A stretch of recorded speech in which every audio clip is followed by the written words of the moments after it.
Hi, I'm Terry Cooper, the Texas RV Professor. I want to welcome you to another episode of Everything RV. Today we're going to be doing part one of a two-part series on propane devices and propane safety. Today we've got Bill Russey with the Texas Railroad Commission, and Bill is an instructor that handles propane safety for them. Bill, I appreciate you taking the time to come see us. Thank you, sir. Thanks, Terry. I appreciate being here. Well, what do you have to share with us? Well, today I want to talk about transporting the cylinders. Okay. When you're out in the campsite and eventually you're going to run out of propane. This particular unit has two cylinders on it. Let's say this cylinder we're using and it's now run out of propane. Okay. We want to switch the regulator over to the full cylinder, shut this valve off to make sure that we don't have any propane going in. Okay, here. yeah. Disconnect this connector, okay, and pull it loose. Loosen up the clamp here. Mm-hmm. Remove this cylinder. It needs to be in some kind of holder and then secured into your truck.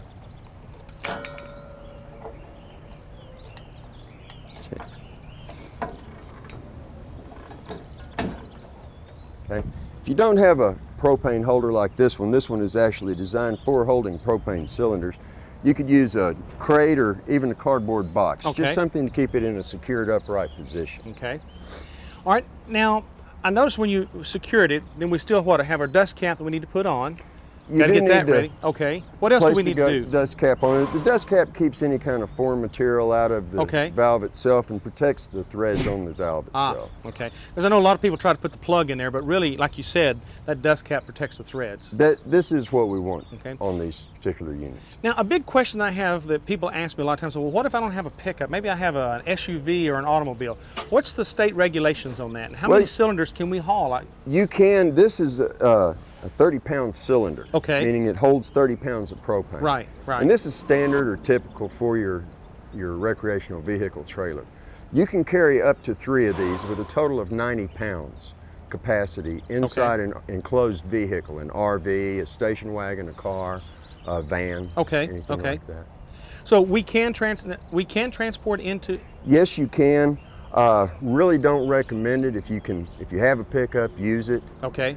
If you do have to transport it inside a vehicle, we do recommend you open your windows, get enough ventilation going through there in case for some reason the relief valve does go off on it. So I guess if we put it in that automobile, we could secure it with the seat belts? You could use the seat belt, some kind of strap. You could place it on the floorboard in the back seat if there's adequate room. Placing something around it to keep it from falling over. Okay. Main important thing is though, Terry, you want to make sure you're going straight to get it filled and straight back home. Oh. You don't want to leave it in your vehicle and go shopping. That's not the I guess that's not a good thing to put it on part of the list of the shopping trip. No, you definitely want to make sure that this is a dedicated trip.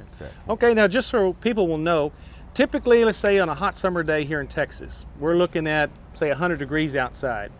What kind of pressure are we looking at that this cylinder is going to have on it? At 100 degrees Fahrenheit, you'll have anywhere from 200 to 215 PSI on the inside of that container. Pretty serious, pretty serious. It is serious, yes. Okay.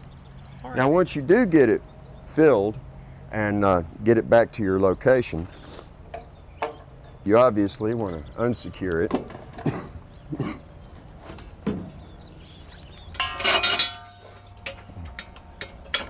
Connect it.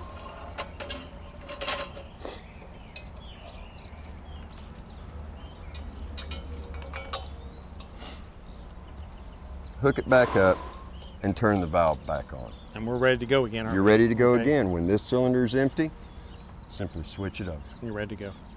Bill, that looks pretty simple, and I appreciate you explaining a lot of things, because like I say, I have a lot of people ask questions about, can I transport it in my car? Can I can I transport it in the back of my pickup?